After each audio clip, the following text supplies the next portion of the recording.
제가 읽겠습니다.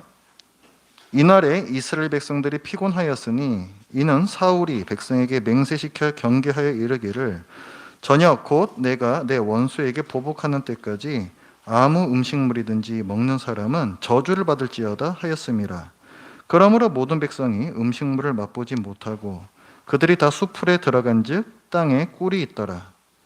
백성이 수풀로 들어갈 때에 꿀이 흐르는 것을 보고도 그들이 맹세를 두려워하여 손을 그 입에 대는 자가 없었으나 요나단은 그의 아버지가 백성에게 맹세하여 명령할 때에 듣지 못하였으므로 손에 가진 지팡이의 끝을 내밀어 벌집에 꿀을 찢고 그의 손을 돌려 입에 대매 눈이 밝아졌더라. 그때 백성 중 한 사람이 말하여 이르되 당신의 부친이 백성에게 맹세하여 엄히 말씀하시기를 오늘 음식물을 먹는 사람은 저주를 받을지어다 하셨나이다. 그러므로 백성이 피곤하였나이다 하니 요나단이 이르되 내 아버지께서 이 땅을 곤란하게 하셨도다. 보라, 내가 이 꿀 조금을 맛보고도 내 눈이 이렇게 밝아졌거든. 하물며 백성이 오늘 그 대적에게서 탈취하여 얻은 것을 임의로 먹었더라면 블레셋 사람을 살육함이 더욱 많지 아니하였겠느냐. 그날에 백성이 믹마스에서부터 아얄론에 이르기까지 블레셋 사람들을 쳤으므로 그들이 심히 피곤한지라. 백성이 이에 탈취한 물건에 달려가서 양과 소와 송아지들을 끌어다가 그것을 땅에서 잡아 핏째 먹었더니 무리가 사울에게 전하여 이르되 보소서, 백성이 고기를 핏째 먹어 여호와께 범죄하였나이다. 사울이 이르되 너희가 믿음 없이 행하였도다. 이제 큰 돌을 내게로 굴려오라 하고 또 사울이 이르되 너희는 백성 중에 흩어져 다니며 그들에게 이르기를 사람은 각기 소와 양을 이리로 끌어다가 여기서 잡아먹되 핏째로 먹어 여호와께 범죄하지 말라 하라 하매 그 밤에 모든 백성이 각각 자기의 소를 끌어다가 거기서 잡으니라. 사울이 여호와를 위하여 제단을 쌓았으니 이는 그가 여호와를 위하여 처음 쌓은 제단이었더라. 아멘. 사울이 이스라엘의 왕이 된 지 2년째에 이스라엘과 블레셋 사이에 전쟁이 일어났습니다. 병사 수에 있어서나 또 갖고 있는 무기에 있어서나 이스라엘이 훨씬 불리했습니다. 그러니까 객관적인 상황으로 보면 도저히 이길 수가 없는 전쟁이었죠. 그래서 이스라엘 군사들이 뿔뿔이 흩어지기 시작했습니다. 도저히 싸워봐야 승산이 없다. 그래서 여기저기로 도망쳐서 숨어버리고, 자, 지금 어떻게 된 겁니까? 싸우기도 전에 이미 승패가 정해진 거죠. 이미 사기가 다 꺾였고 다 도망쳐 버렸으니까. 그러나 하나님께서 친히 블레셋을 치십니다. 요 오늘 본문의 앞에 보면은 요나단이 자기 부하 하나를 데리고 블레셋에 들어가서 거기서 뭐 사람들 좀 죽이고 그 다음에 블레셋 사람들끼리 서로 쳐 죽이고 뭐 이런 일들이 일어나요. 하나님께서 일으키신 일입니다. 그래서 이런 일을 통해서 이스라엘이 승산 없는 전쟁에서 승리케 하셨습니다. 어떻습니까? 이스라엘이 참 신이 났을 것 같죠? 도저히 이길 수 없는 전쟁을 이겼습니다. 그런데 오늘 본문에는 백성이 신이 났다 이런 말은 한 번도 나오지가 않습니다. 24절 말씀을 보면은 이날에 이스라엘 백성들이 피곤하였다. 피곤했다. 또 28절 말씀에서도 그 뒷부분에 보면 그러므로 백성이 피곤하였나이다. 똑같은 말이 나오고 또 31절에서도 또 뒷부분에 그들이 심히 피곤한지라 이렇게 나와요. 세 번이나 반복이 되고 있습니다. 왜 이스라엘 백성이 이렇게 지쳤을까? 하루 종일 아무것도 먹지를 못해서 그랬습니다. 사울 왕이 전쟁을 하고 있는 이스라엘 백성에게 금식 명령을 내렸어요. 전쟁에서 이길 때까지 아무것도 먹지 말라고 명령하고 백성들이 맹세까지 하게끔 했습니다. 어찌 보면 사울 왕이 한 맹세가 경건해 보이기도 합니다. 우리도 너무 어려운 일 앞에서는 금식하면서 기도할 때가 있지 않습니까? 금식이라는 것은 본래 먹고 사는 것이 하나님께서 저에게 내리신 질서인데 그 질서를 하나님 앞에서 일부러 거역하면서까지 하나님께 뭔가를 호소하는 거예요. 그러니까 지금 사울 왕이 명령한 이 금식 명령도 일견 경건해 보이기도 합니다. 지금 뭐 상황이 굉장히 어렵지 않습니까? 블레셋이 너무 강한 상대예요. 도저히 이길 수가 없습니다. 하나님의 도우심 꼭 필요한 그런 상황인 거죠. 그런 급박한 마음에서 그리고 사울왕 나름의 경건심과 열심에서 나왔던 행동인 것 같습니다. 그러나 지금 전쟁을 하고 있는 상황에서 금식을 명령한 것이 과연 하나님께서 기뻐하시는 바였는가? 이것은 생각해 볼 문제입니다. 하나님께서는 때때로 기적을 일으키시지만 기적만으로 역사를 이끌어 가시지는 않죠. 하나님께서 이 세상에 세우신 질서가 있습니다. 하나님께서는 대부분의 경우에 이 일반적인 질서를 통해서 세상을 다스려 가십니다. 따라서 하나님께서 세우신 이 일반적인 질서에 순종하는 것도 훌륭한 신앙의 모습입니다. 우리는 기본적으로 상식적인 사람이 되어야 한다는 거죠.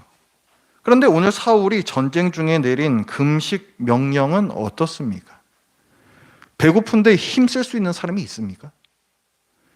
전쟁은 엄청난 노동이 요구되는 일이죠.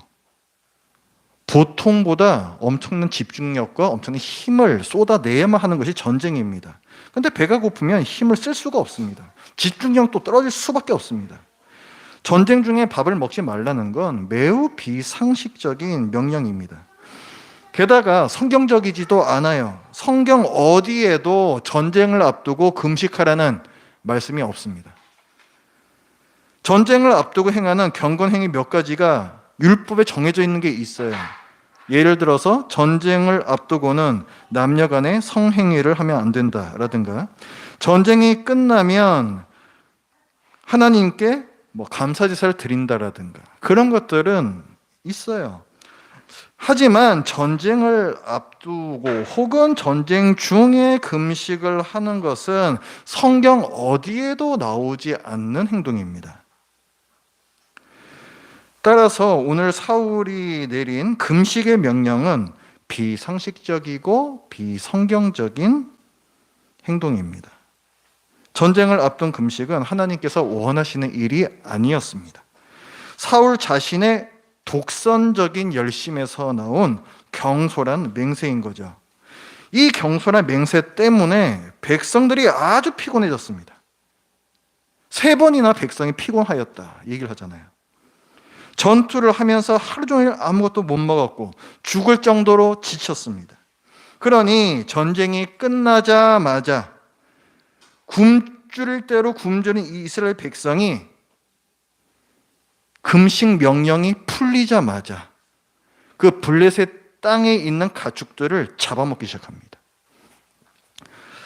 닥친 대로 잡아서 불에다 구워서 먹기 시작하는데 32절 말씀을 보면 그것을 땅에서 잡아 핏째 먹었다라고 했습니다. 이 부분에 문제가 있어요. 여기서 그 핏째 먹었다는 것은 무슨 생고기 그대로 막 그냥 고기는 씹어 먹고 피는 마시면서 이렇게 먹었다는 그런 얘기가 아닙니다. 우리가 마트에서 고기 사다 먹잖아요. 근데 그 돼지고기가 됐든 쇠고기가 됐든 그 고기 안에는 다 피가 들어 있습니다. 그렇죠? 피가 다 들어 있어요. 우리는 그렇게 먹어요. 그리고 지금 이스라엘 백성들도 그렇게 먹었다는 거예요.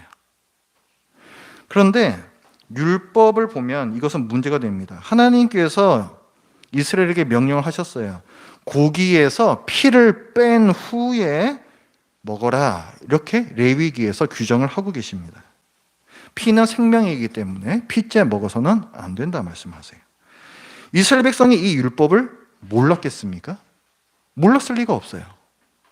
알지만 너무 배가 고팠던 거죠. 고기를 피째 먹으면 안 된다는 율법을 어길 정도로 굶주렸고 고통스러웠던 것입니다. 그런데 이런 가엾은 백성에게 사울이 뭐라고 말하는가 한번 보십시오. 33절 보면 사울이 이르되 너희가 믿음 없이 행하였도다. 정죄합니다. 너희가 잘못했다 얘기하고 있어요. 물론 백성이 잘못했죠. 율법을 어겼으니까. 그러나 고기를 피째 먹은 범죄가 과연 이 백성에게만 죄가 있다고 할 수가 있습니까? 그 원인 제공을 한 게 누군데요? 격렬한 전쟁을 하고 있는데 하루 종일 아무것도 먹지 말라고, 뭐라도 먹는 사람은 하나님께 저주를 받을 거라고 이 무리한 명령을 내렸던 사울 왕에게 더 큰 책임이 있습니다. 사울 왕이 경솔하게 명령하고 맹세하는 바람에 이스라엘 백성은 굶주린 채로 싸워야 하는 고통을 겪어야 했고, 피째 고기를 먹는 율법을 어기는 범죄까지 저지르고 말았습니다. 사울 왕의 독선적인 열심에 이스라엘 백성이 희생된 거죠. 사울은 하나님께서 원하시는 바를 알지 못했던 지도자였고, 백성의 고통에 대해서도 나 몰라라, 너희가 죄를 지었구나, 그저 정죄하는 지도자였습니다. 사울은 하나님 말씀보다 본인이 만들어낸 규칙을 더 중요하게 여깁니다. 본인의 의, 본인의 권위로 똘똘 뭉쳐져서 하나님 앞에서 또 사람 앞에서 경솔하게 행동하고 있습니다. 사실은 오늘 이 블레셋과의 전쟁 자체도 사람의 경솔한 행동 때문에 시작이 된 거예요. 이 전쟁의 시작은 13장입니다. 근데 13장 초반부에 보면 사울의 아들 요나단이 가만히 있는 블레셋을 가서 건드립니다. 블레셋 수비대를 공격했다라고 나와요. 먼저 선제 공격을 한 거죠. 왜?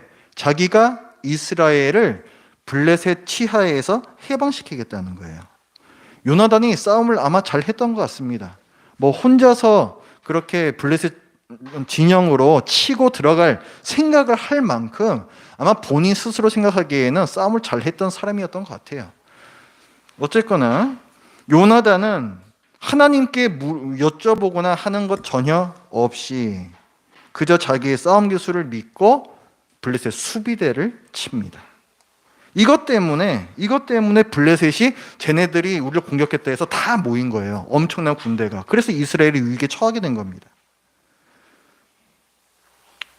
이런 인간적인 마음들, 인간적인 열심들, 이것이 사울의 말에서도 또 나타나요. 24절 말씀을 보면 저녁 곧 내가 내 원수에게 보복하는 때까지 아무 음식물도 먹지 마라, 이렇게 명령하죠. 여기 보면은 내가 내 원수에게 보복하는 때까지 라는 표현이 나옵니다. 자기의 열심이 나와요. 그의 말에서는 하나님이 보이지 않습니다. 사울이 타락한 거죠. 전에는 사람 앞에서 참 겸손하고 하나님 말씀에 순종하는 사람이었는데 이제는 하나님과 사람을 무시하는 왕으로 타락했습니다. 오늘 이제 말씀을 이번 주에 묵상을 하면서 저 자신을 돌아보았습니다. 나는 주님의 양떼를 돌보는 목회자인데 하나님께서 말씀하시지 않는, 성경이 말씀하지 않는 어떤 기준을 여러분에게 강요하고 있는 부분은 없을까? 나의 의와 열심으로 또 성경에 없는 내가 만들어낸 기준을 여러분에게 강요하고 있는 게 과연 없을까? 그리고 그것을 안 지킨다고 정죄하는 것이 혹시 있지 않을까?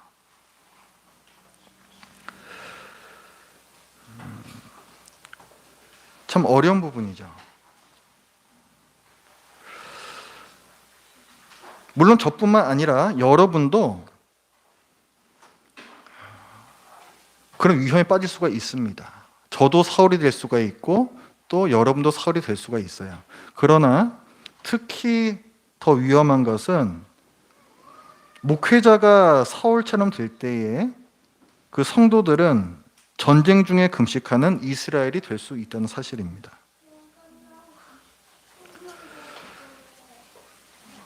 제가 여러분들께 이것을 해야 됩니다라고 얘기를 했을 때 그것이 과연 정말 옳은 일인지 아닌지 여러분들이 잘 분별이 안 되실 때가 분명히 있습니다.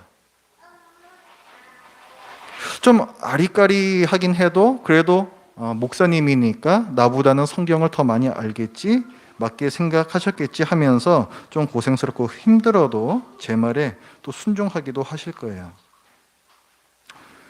근데 만약에 그것이 저의 의도와 관계없이 성경적인 어떤 그런 근거 없는 저의 어떤 열심과 저 개인적인 결정에서 나온 결정이었다면은, 그렇다면 그것은 하나님 앞에서 얼마나 악한 일이 되겠습니까?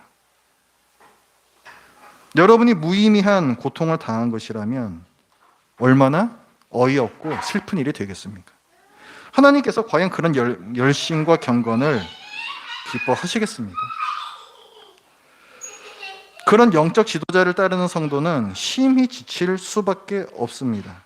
목회자가 개인의 열심을 하나님의 열심으로 포장할 때 그는 하나님의 말씀을 교묘하게 왜곡시킬 수 있습니다. 그 결과 성도는 무의미한 고통을 겪을 뿐만 아니라 오늘 핏째 고기를 먹는 것처럼 심지어는 말씀에서 벗어나는 그런 부작용까지도 나올 수가 있습니다.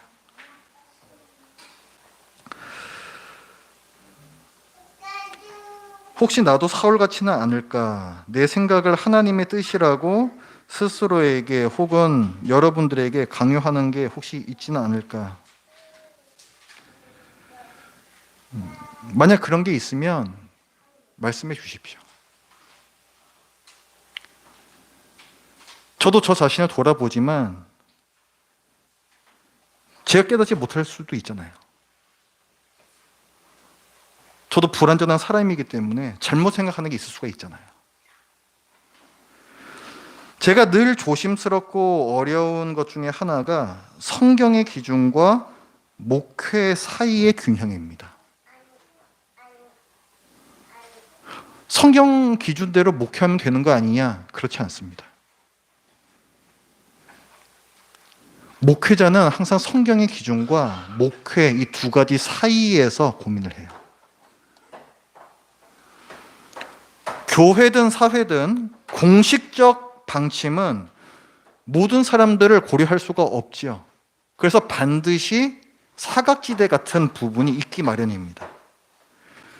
특히 교회는 성경이라는 가장 높은 기준이 있기 때문에 설령 어떤 문제에서 어떤 방법이 모두에게 가장 효율적이고 가장 큰 유익을 준다 해도 그것이 성경의 가르침과 어긋난다면 그것을 취하지는 않습니다.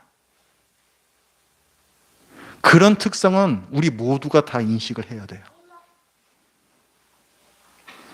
다시 말해 교회는 실용주의가 아니라 성경주의입니다. 일단 이 원칙에서부터 시작은 해야 됩니다. 따라서 교회의 공식적 방침은 최대한 성경의 말씀을 기준으로 정하고 그것과 심각한 충돌을 일으키는 성도 개개인이 있을 수가 있습니다. 현실적으로 분명히 그런 경우가 나옵니다. 그런 경우에 대해서는 최대한 그 사람의 사정을 헤아리는 목회가 거기서 들어가는 거예요. 그래서 성경적 지침과 목회 사이의 균형이라는 말씀을 제가 드리는 겁니다. 물론 그렇다고 해서 이 어떤 성도 개개인의 사정을 최우선시만 한다는 건 아니에요. 그렇게 하지는 않습니다.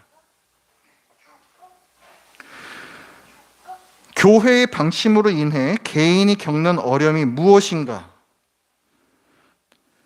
이 문제에 대해서 당사자가 원하는 바, 해결책은 무엇인가? 과연 이것이 불가피한 상황인가? 혹시 이 해결책이 단편적이고 매우 실용적인 생각은 아닌가? 이에 대해서 성경에서 말씀하고 있는 바가 있다면 혹시 그것을 위해서 더 노력할 수 있는 부분은 없는가? 어려움을 겪는 당사자와 목회자가 서로 생각하지 못하고 있는, 놓치고 있는 그런 부분들은 또 없는가? 다른 방법은 없는가? 이런 것들 다 함께 고민해야 된다는 거예요. 그 당사자와 목회자가 함께. 어떤 문제는 성경에 명확한 지침이 있기도 하고 어떤 문제는 그렇지가 않습니다. 그런데 그렇지 않은 경우가 훨씬 더 많아요. 성경에서 명확하게 말씀하고 있지 않는 바가 훨씬 더 많다고요. 여기에도 우리의 어려움이 있습니다. 그래서 저도 힘들고 여러분도 힘들 때가 있습니다. 저의 생각이 다르고 여러분의 생각도 다를 때가 있는 거죠. 교회는 그렇습니다. 하지만 교회에는 공식적 방침과 목회가 모두 있다는 사실을 꼭 생각하시기 바랍니다. 교회의 공식적 방침이 때로는 엄격해 보이고 마음이 힘들 때에는 목회의 채널을 이용하세요. 제가 먼저 다가갈 때도 있지만 또 그러지 못할 때도 있습니다.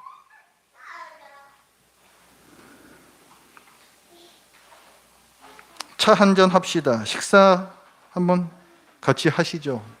말씀하십시오.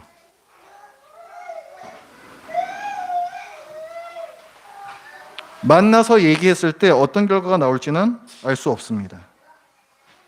목회자인 제가 그런 것까지는 제가 생각하지 못했네요 할 수도 있고 이런 부분도 있습니다 라고 제가 권면을 드릴 수도 있습니다. 여러분이 생각하는 바대로 될 수도 있고 어떤 경우에는 꼭 그렇게 되지 않을 수도 있습니다. 서로가 생각하지 못했던 전혀 다른 방법이 나올 수도 있습니다. 결과가 어느 쪽이든 서로가 생각하지 못했던 관점을 공유하게 됩니다. 그리고 그걸 통해서 교회를 또 목회자를 성도를 서로가 조금은 더 이해하게 돼요.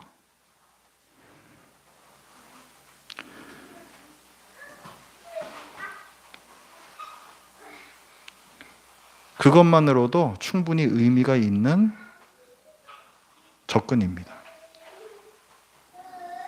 저도 여러분도 불완전한 사람들이고 언제든 사울처럼 잘못된 판단을 내릴 수 있습니다. 그래서 저는 여러분들에게 부탁을 드려요.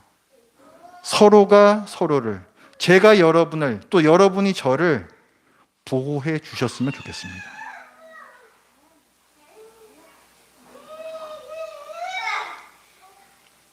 부탁을 드립니다. 기도하겠습니다. 하나님 아버지, 본인의 열심으로 백성을 또 힘들게 하고 고통스럽게 하고 심지어 죄를 짓게 했던 사울의 또 부족한 모습을 보았습니다. 그것이 또 저 자신에게도 보이는 모습이고 누구에게서든 또 나타날 수 있는 모습이라서 또 이 말씀을 읽을 때에 저의 마음에 깊은 또 찔림이 있습니다.